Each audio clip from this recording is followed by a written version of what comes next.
종교개혁자 존 칼빈은 오늘 본문에서 예수님께서 나귀 새끼를 타고 예루살렘을 입성하는 것에 대해서 이렇게 말을 했습니다. 그리스도께서 나귀를 끌어오도록 제자들을 보내신 것은 여행으로 피곤하셨기 때문이 아니라 다른 목적을 위해서였다. 자기 죽음의 시간이 다가오고 있었으며 주님은 한 엄숙한 의식으로 자기 나라의 본질을 보여주고 싶어 하셨다. 그렇게 주석을 했습니다. 그렇습니다. 예수님은 이제 인류의 죄를 해결하기 위해서 십자가를 지시기 위해 예루살렘으로 입성하시면서 자신이 인류의 구원자이심을 증거하고 계십니다. 그래서 예수님은 왕으로 입성하고 계십니다. 그리고 또한 그의 나라가 어떤 나라인가를 오늘 우리들에게 보여주고 있습니다. 그러므로 우리는 오늘 본문에 나타난 예수님의 행동에 대해서 좀 우리가 주목할 필요가 있습니다. 오늘 본문을 보면 예수님은 감난산 이 벳바게라는 곳에 이르렀을 때에 두 제자를 맞은편 마을로 보내셨습니다. 이 벳바게는 예루살렘과 약 1.6km가 떨어진 곳이었습니다. 예수님께서 두 제자를 맞은편 마을로 보내신 이유는 매인 나귀와 나귀 새끼를 끌고 오기 위해서였습니다. 예수님이 이렇게 하신 것은 구약 성경의 예언의 말씀을 성취하기 위해서였습니다. 오늘 본문 4절 5절에 보니까 이는 선지자를 통하여 하신 말씀을 이루려 하심이라. 일러스되 시온 딸에게 이르기를 내 왕이 내게 임하나니 그는 겸손하여 나귀 곧 멍에 매는 짐승의 새끼를 탓도다 하라 하였느니라. 그렇게 말씀하고 있습니다. 여러분, 예수님은 그의 모든 삶의 여정에서 항상 하나님의 뜻을 염두에 두고 또 의식하면서 예수님은 사셨습니다.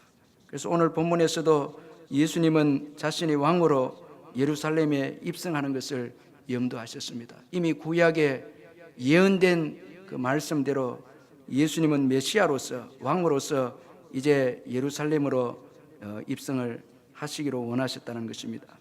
그러므로 우리 역시 이런 예수님의 모습을 좀 본받을 필요가 있습니다.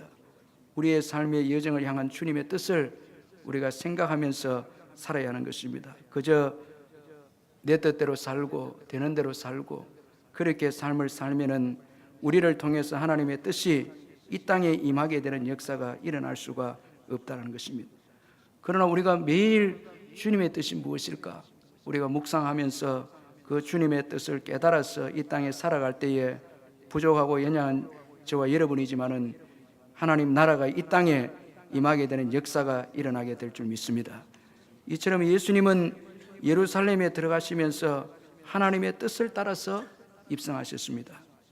그런데 오늘 본문을 보면 예수님께서 나귀 새끼를 끌고 오라 하시면서 아주 의미 있는 말씀들을 하셨습니다. 예수님은 두 제자를 보내면서 맞은편 마을의 매인 나귀와 나귀 새끼를 풀어서 자기에게로 끌고 오라고 그렇게 말씀을 하셨습니다. 그리고 만일 누가 무슨 말을 하면 죽어 쓰시겠다 그렇게 말씀하라고 했고, 그리하면 즉시 내어줄 것이다 그렇게 또 말씀하셨습니다. 여러분, 예수님의 이런 말씀들을 통해서 우리가 중요한 교훈을 몇 가지 한번 발견할 수 있는데, 먼저는 예수님은 일을 하실 때 항상 필요한 것을 먼저 이미 준비해 놓고 하신다는 것을 우리에게 교훈해 주고 있습니다. 예수님은 두 제자를 보내면서 나귀 새끼를 찾아서 끌고 오라 그렇게 말씀하지 않았습니다. 이미 준비된 것을 가져오라고 그렇게 말씀했습니다. 이미 준비된 그 나귀를 가서 이제 끌고 오라 그렇게 말씀을 했습니다. 그렇습니다. 오늘 우리에게도 주님은 일을 맡기실 때에 그 일을 할 수 있도록 필요한 것들을 이미 다 예비해 놓으시고 맡기신다는 것입니다. 그래서 우리가 주님의 일을 할 때 중요한 것은 우리의 순종입니다. 우리가 주님의 일을 할 때 자꾸 우리의 힘으로, 우리의 자원으로, 노력으로 열심히 일하려고 이렇게 하는데, 그보다 더 중요한 것은 주님 말씀에 순종하면은 주님은 이미 우리에게 맡기신 일을 다 할 수 있도록 모든 필요한 쓸 것과 모든 필요한 은혜를 다 준비해 놨다는 것입니다. 그래서 우리가 순종하면은 주님의 일을 감당하게 되는 것입니다. 여러분, 작은 일에도 순종하시기를 주의 이름으로 축원합니다. 사실 두 제자가 나귀 새끼를 예수님께 끌고 오는 것은 아주 작은 일입니다. 그러나 여러분, 그 작은 일을 통하여서 예수님께서 왕으로서 예루살렘에 입성하는데 여러분 그 일을 할 수 있도록 도와주었다는 것입니다. 그래서 오늘 우리가 식당 봉사나 주차 안내나 교회에서 보이지 않게 우리가 일을 할 때에 작은 일이라 해서 여러분 멸시하지 말고 다 이게 우리가 주님 나라를 위해서 귀한 거예요. 작은 일이 없는 것입니다. 다 귀중하고 소중한 것입니다. 하나님 나라 확장을 위해서 다 쓰임받는 일이 될 줄 믿습니다.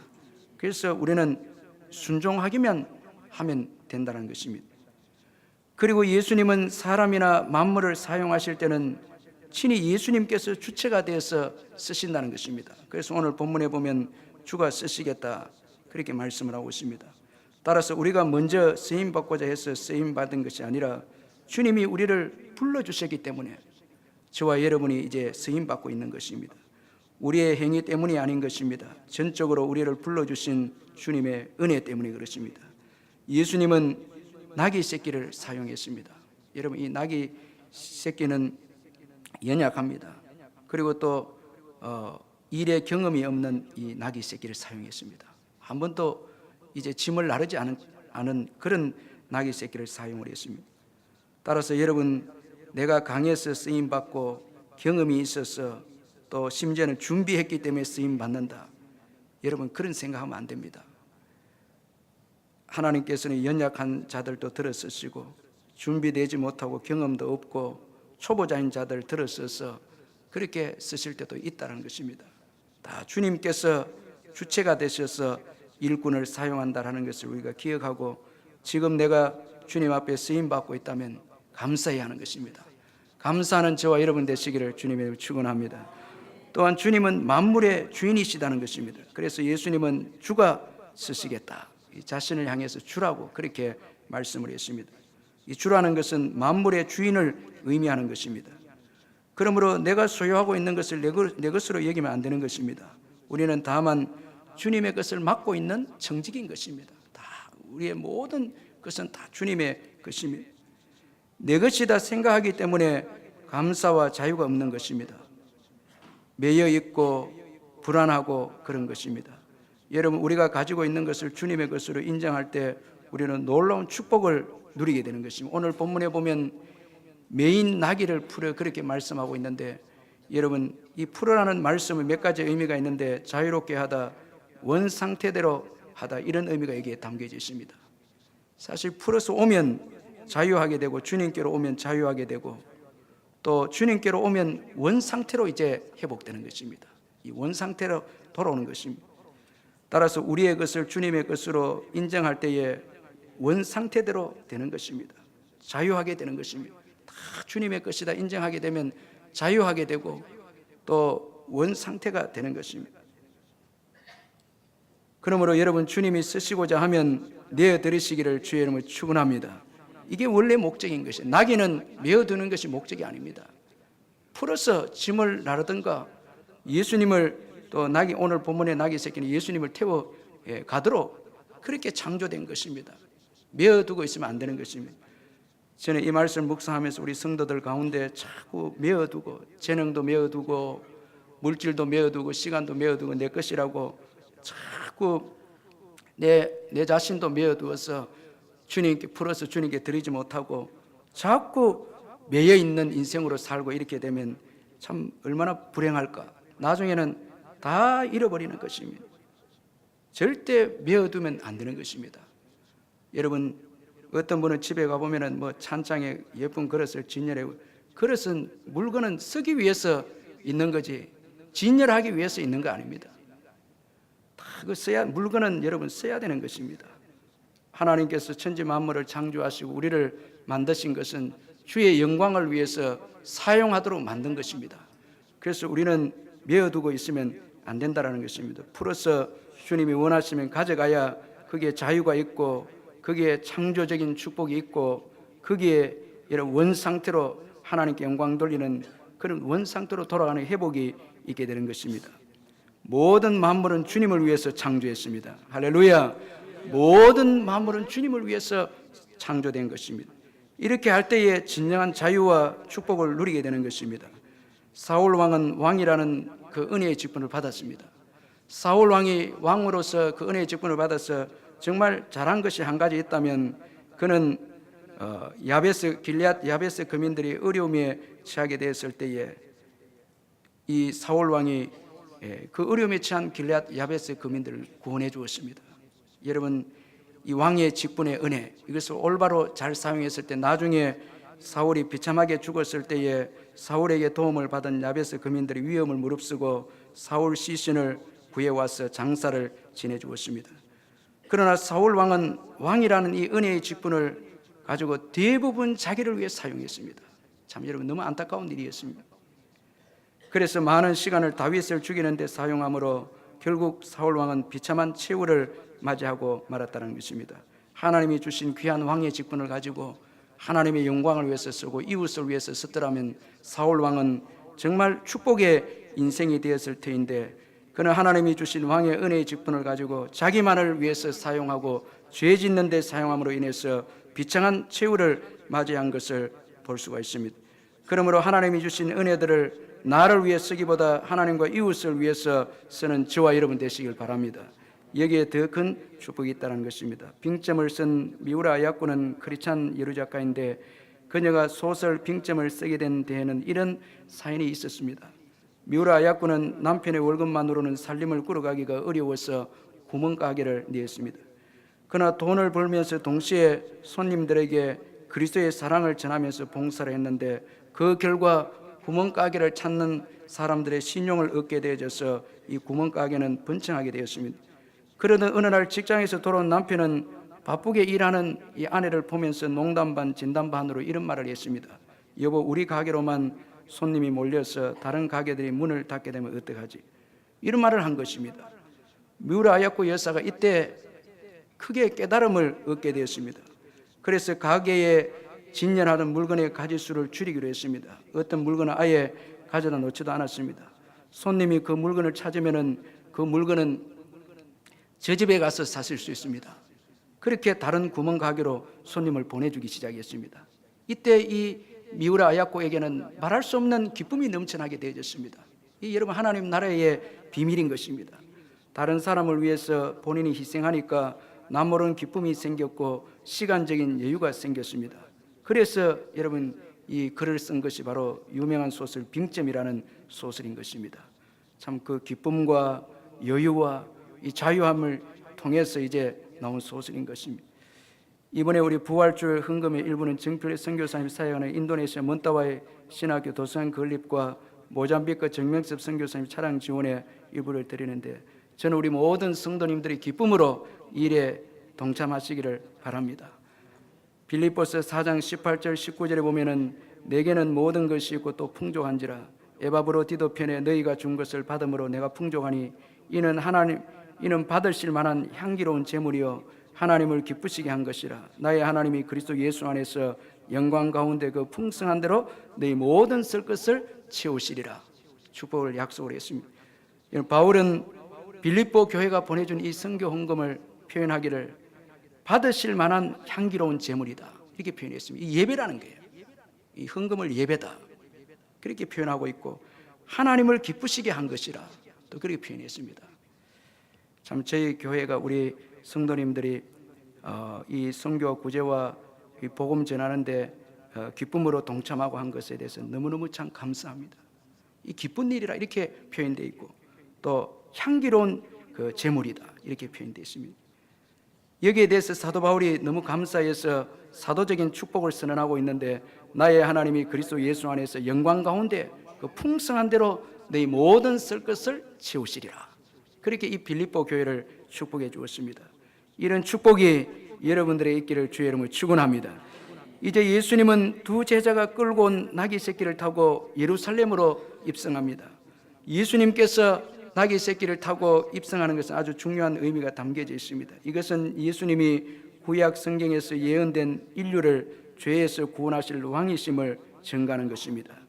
그런데 우리가 기억해야 할 것은 예수님이 나귀 새끼를 타고 입성하는 것은 예수님은 왕이시되 겸손한 왕으로, 평화의 왕으로 이 땅에 오셨다는 것입니다. 그래서 겸손과 평화를 상징하는 나귀 새끼를 타고 입성하셨습니다. 여러분, 예수님은 온유하신 평화의 왕이십니다. 이것은 강력한 군사적인 왕으로 오셔서 이스라엘을 정치적으로 회복할 것이라고 기대한 당시 사람들과 바람과는 달랐다는 것입니다. 여러분, 만약에 이렇게 군사적인 힘을 가지고 왕으로 예수님께서 오셨더라면 예수님은 나귀 새끼보다 준마가 더 어울렸을 것입니다. 그러나 예수님은 겸손한 왕으로 오셨습니다. 여러분, 예수님이 겸손한 왕으로 오셨다는 것은 몇 가지 의미가 있는데, 먼저는 예수님은 자신을 희생함으로 그의 백성들을 구원하시는 왕이셨다는 것입니다. 여러분, 예수님이 겸손하게 나귀 새끼를 탄 것은 백성들 위해 군림하는 왕이 아님을 증거하고 있습니다. 오히려 백성들을 자기 희생으로 섬기고 희생하는 왕임을 보여주고 있다는 것입니다. 예수님은 군림하시는 왕이 아니십니다. 자신을 십자가에 내어주는 왕이셨습니다. 예수님은 사랑의 왕이십니다. 우리를 위해서 낮아지셨고 자신의 모든 것을 버리셨고 생명까지 내어주셨습니다. 우리에게 모든 것을 주신, 여러분, 겸손하신 왕이십니다. 또한 우리의 형편을 다 이해하시는 왕이십니다. 보통 여러분, 세상의 왕들은 취임할 때 백성들을 생각한다 말을 하지만 그 자리에 올라가게 되어지면 본인도 모르게 이 백성들의 형편과 사정을 잘 헤아려 줄 수가 없습니다.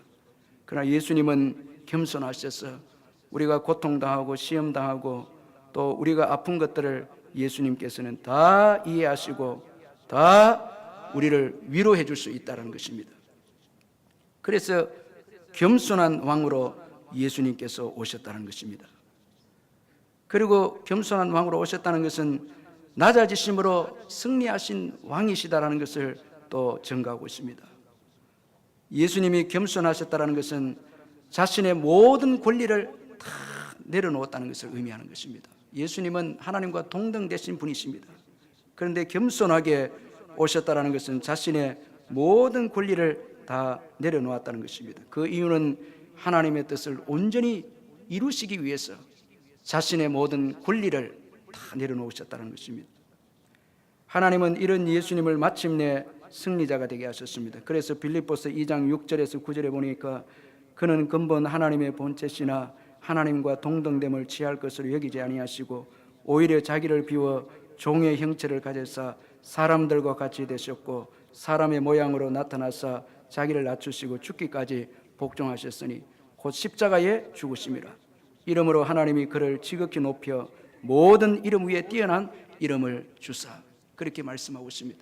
복종하기 위해서, 하나님께 복종하기 위해서 자신을 낮추시고 죽기까지 하셨고, 그리고 자신의 모든 권리를 다 포기했습니다. 여러분, 하나님의 뜻을 따르기 위해서는 겸손해야 합니다. 나의 권리를 다 내려놔야 하는 것입니다. 우리가 주님의 뜻을 쫓고 순종하기 위해서는 나의 권리를 다 내려놔야 하는 것입니다. 나의 권리를 내려놓지 않는 한 결코 주님의 뜻에 순종할 수 없습니다. 참, 여러분, 우리 예수님이 겸손하셨다는 것은 자신의 모든 권리를 내려놓고 하나님의 뜻에, 십자가를 져야 하는 하나님의 뜻에 전적으로 순종했다는 것을 볼 수가 있습니다. 하나님은 자신의 모든 것을 내려놓고 겸손한 자에게, 내려놓는 겸손한 자에게 승리를 주십니다. 승리는 하나님께 있습니다. 정복도 하나님께 있습니다. 칼과 힘에 있지 않습니다. 다 하나님께 있습니다. 높임도 하나님께 있습니다. 사람이 우리를 높여주는 게 아닙니다. 다 하나님이 우리를 높여주시는 것입니다. 하나님은 어떤 자를 높여주십니까? 겸손하게 낮아져서 자신의 권리를 다 포기하고 전적으로 하나님의 뜻에 순종하는 자를 하나님께서 높여주시고 승리하게 하시는 것입니다. 여러분, 이런 은혜가 여러분들에게 있기를 주의 이름으로 축원합니다. 이처럼 예수님은 낮아지심으로 모든 것의 승리자가 되셨습니다. 예수님은 인생들의 가장 본질적인 문제들인 죄와 사망에서 승리하셨습니다. 예수님께서 겸손하게 순종하심으로 승리하심으로 예수 안에 모든 승리가 있다는 것입니다. 여러분, 예수님을 의지하시기를 주의 이름으로 축원합니다. 예수님 안에 모든 승리가 있는 것입니다. 낮아지심으로 승리자가 되신 그 예수님께 모든 승리가 있는 것입니다. 예수님은 승리의 왕이십니다. 낮아지심으로 승리하신 분이십니다. 그분은 영원한 승리의 왕이십니다. 저와 여러분이 그 예수님을 믿기 때문에 우리도 영원히 승리할 줄 믿습니다. 우리의 승리는 일시적인 것이 아니라 영원한 승리인 것입니다. 또한 하나님 나라의 통치 원리가 온유와 겸손이다라는 것을 또 이 겸손한 왕을 통해서 우리에게 전개해 주고 있습니다. 여러분, 예수님이 겸손한 왕으로 오심은 하나님 나라의 통치 원리를 이 땅에 가지고 오셨는데, 이 세상의 나라는 칼과 힘으로 다스려지지만은 그러나 하나님 나라는 겸손과 온유함으로 다스려진다라는 것을 우리에게 보여주셨습니다. 그래서 하나님 나라를 가져온 예수님은 마음이 온유하고 겸손했습니다. 우리 예수님은 마음이 온유하고 겸손했습니다. 그러므로 하나님 나라의 백성들의 특징도 온유와 겸손인 것입니다. 여러분, 예수님의 백성들은 온유와 겸손이 그 삶의 특징인 것입니다. 영화배우 이장호 장로님이 극동방송에 나오셔서 이 간증을 했는데, 제가 그 간증을 들으면서 참 감동을 받은 것은 이 겸손에 대한 그 정의였습니다. 예수 믿기 전에는 겸손에 대해서 말하기를, 이 이장호 영화 감독이 말하기를 그저 이 처세로 남에게 이제 자기를 낮추면은 존경받고 감동받게 하니까 처세로 겸손을 생각했는데, 예수를 만나고 난 다음에 그는 진정한 겸손을 만났다는 것입니다. 예수님을 만나고 보니까 자신은 전적으로 타락한 죄인이고 자신의 무능함을 발견하게 되어져서 이제는 예수를 붙잡지 않고는, 예수님을 의지하지 않고는 살아갈 수 없는 존재가 되었다는 것입니다. 참, 여러분, 한때 인기가 있고 유명했던 이 영화 감독이 예수를 만나고 난 다음에 자신의 존재가 처절하게 죄인이고 처절하게 무능함을 발견하고 이제 예수님만 의지해야 하루하루 살아갈 수 있는 인생이 되었다. 이것이 진정한 겸손이다. 그렇게 그가 고백을 했습니다. 참, 예수를 올바로 만난 자의 모습인 것입니다. 오늘 저와 여러분 이런 겸손이 있다면 우리는 여러분 겸손을 말할 필요도 없어도 우리 삶 속에 겸손이 배어져 나갈 것이고, 여러분 이것이 여러분 우리 삶 속에 역사가 되어져서 하나님의 위로와 축복을 받는 그런 놀라운 이 도구와 계기가 될 줄 믿습니다. 사랑하는 성도 여러분, 저와 여러분은 하나님 나라의 백성으로 예수님처럼 온유하고 겸손한 자녀들이라는 것을 잊지 말아야 하는 것입니다. 하나님 나라의 삶의 원리는 섬김이고 남을 나보다 나게 여기는 것이고 온유함으로 세워지는 것이 하나님 나라이다라는 것을 우리 항시 잊지 말아야 하는 것입니다. 우리가 온유하고 겸손하지 못하면 이 땅에 하나님 나라는 임하지 않습니다. 오히려 파괴적인 역사가 일어나게 되는 것입니다. 기독교 학교에서 선교사들에게 교육을 받은 중국 청년이 있었습니다. 그는 선교사인 선생님의 가르침에 깊은 감명을 받고 그를 존경하고 있었습니다. 몇 년이 지난 후에 그는 그 선교사님이 다시 중국에 온다는 소식을 듣고 그가 묵고 있던 호텔에 찾아갔습니다. 그러나 그는 선교사님을 만나지 못한 채 호텔에서 쫓겨나고 말았습니다. 존경하는 그 선교사님에게 참 가서 그 사랑도 표현하고 사랑도 받고 그렇게 하기 위해서 갔는데 선교사님 만나주지 않고 이렇게 해서 호텔에서 이제 쫓겨나게 되었습니다. 쫓겨나면서 이 청년이 중얼거렸습니다. 그리스도인들은 저런가? 그리스도인들은 저런가? 그렇게 하면서 중얼거리면서 쫓겨나왔습니다. 수년 동안에 간직하고 있던 선교사님에 대한 고마움은 한순간에 물거품이 되고 말았습니다. 이 실망한 중국 청년의 이름이 바로 마오쩌둥이라는 사람입니다. 공산혁명을 주도한 모태똥입니다. 정말 여러분 슬프고 안타까운 이야기가 아닐 수 없습니다. 스코틀랜드의 한 제조업자가 교회 학교 선생님에게 그 반의 가난한 소년들에게 옷을 사주겠다 그렇게 약속을 했습니다. 그 반에는 이 밥이라는 고아 소년이 있었는데 반에서 제일 못된 말썽꾸러기였습니다. 밥은 제조업자가 사준 옷을 몇 주도 지나지 않아서 잃어버렸습니다. 화가 난 선생님이 진상을 알아보니까 잃어버린 것이 아니라 버린 것이었습니다. 그 옷은 더럽혀지고 찢어진 상태로 길바닥에 버려져 있었습니다. 이 사실을 안 제조업자는 화를 내지 않고 다시 바합에게 옷을 사주었습니다. 이번에도 바합은 옷을 몇 번 입고는 버리고 말았습니다.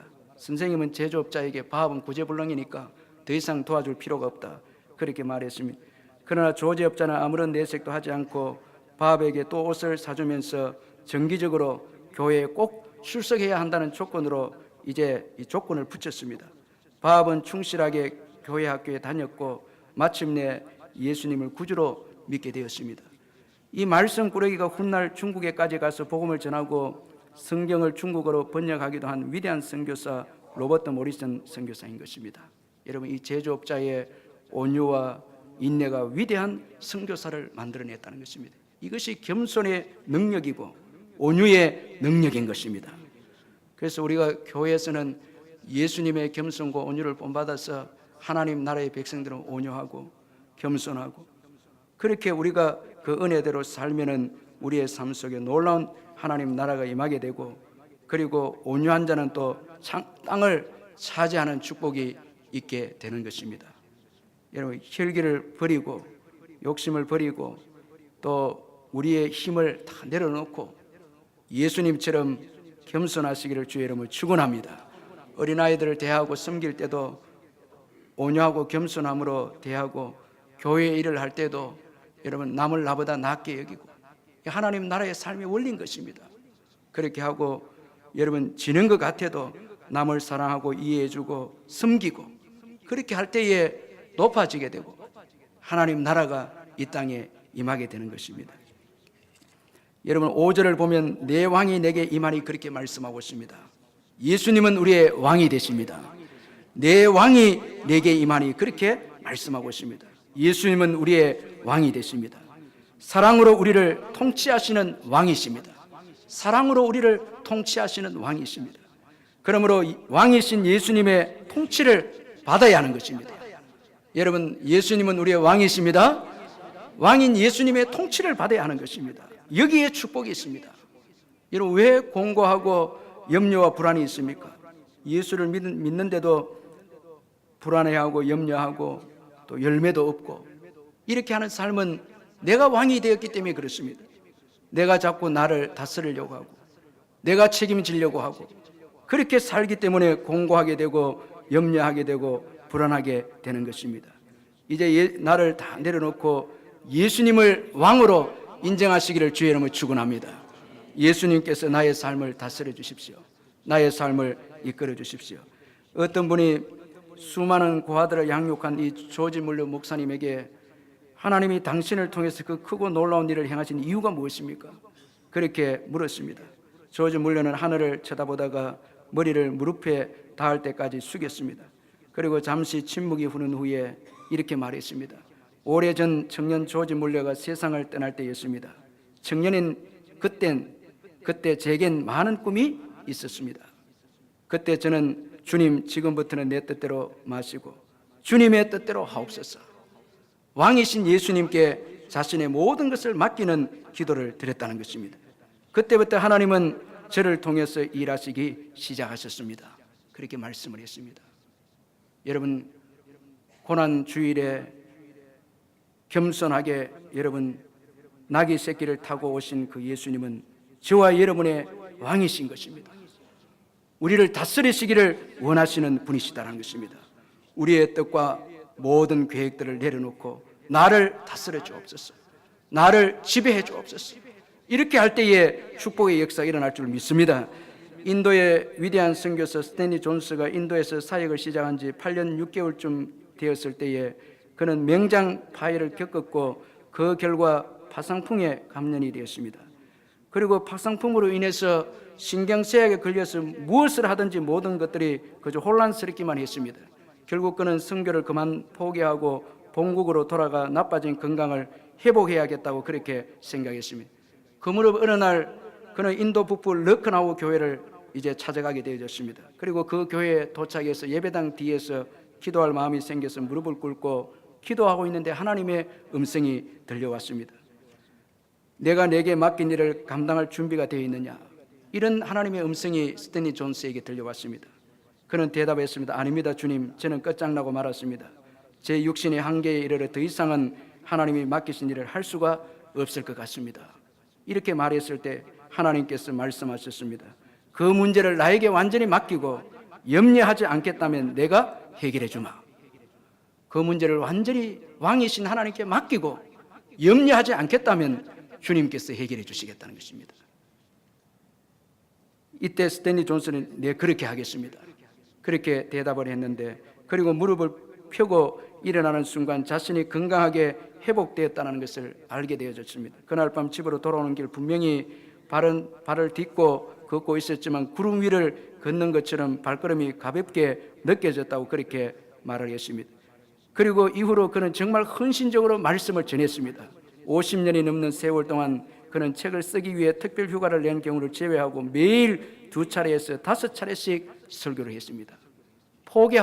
포기해서 본국으로 돌아오려고 했던 그가 왕이 되신 하나님께 자신의 모든 것을 맡기고 염려하지 않으므로 하나님께서는 놀라운 기적과 축복을 스탠리 존스에게 허락해 주셨다는 것입니다. 스탠리 존스 선교사님이 인도 선교 50년이 되던 때 이런 기도를 드렸습니다. 주님, 50년 전에 인도로 가라고 말씀해 주시는 것을 진심으로 감사드립니다. 만일 제가 지금까지 인생을 살아오면서 했던 선택들을 다시 할 기회를 주신다면 주님께 신실하게 살겠다는 다짐 하나를 덧붙여서 지금까지 선택해왔던 그대로 똑같이 선택할 것입니다. 주님의 왕 되신 주님의 말씀대로 인도에 가라, 그 말씀대로 순종하겠다는 것입니다. 주님께서 저를 실망시키지 않으셨기 때문입니다. 저는 정말 여러 번 주님을 실망시켜 드렸지만 주님께서는 단 한 번도 저를 실망시킨 적이 없었습니다. 참 그렇게 기도를 했습니다. 왕이 되신 주님은 한 번도 저와 여러분을 실망시킨 적이 없습니다. 우리는 실망시킨 적이 많지만 왕이 되신 주님은 한 번도 우리를 실망시킨 적이 없다는 것입니다. 여러분, 오늘 이 예배 때에 내가 고민하고 내가 해결하려고 하는 모든 문제를 왕이 되신 그 예수님께 다 여러분 내려놓으시길 바랍니다. 맡기시기를 주의 이름으로 축원합니다. 그리고 염려하지 마시기를 주의 이름으로 축원합니다. 모든 염려 근심을 여러분 다 여러분 중단하시길 바랍니다. 왕이 되신 주님께 맡기고 감사하며 믿음으로 나아가시기를 바랍니다. 왕이 되신 예수님은 자신을 왕으로 삼는 자에게 신실하게 구원과 보호로 책임져 주실 줄 믿습니다. 그러므로 겸손한 왕으로 이 땅에 오신 예수님께 우리의 모든 것을 내려놓고 기쁨으로 통치를 받기로 결단하는 저와 여러분 되시기를 주님의 이름으로 축원합니다. 우리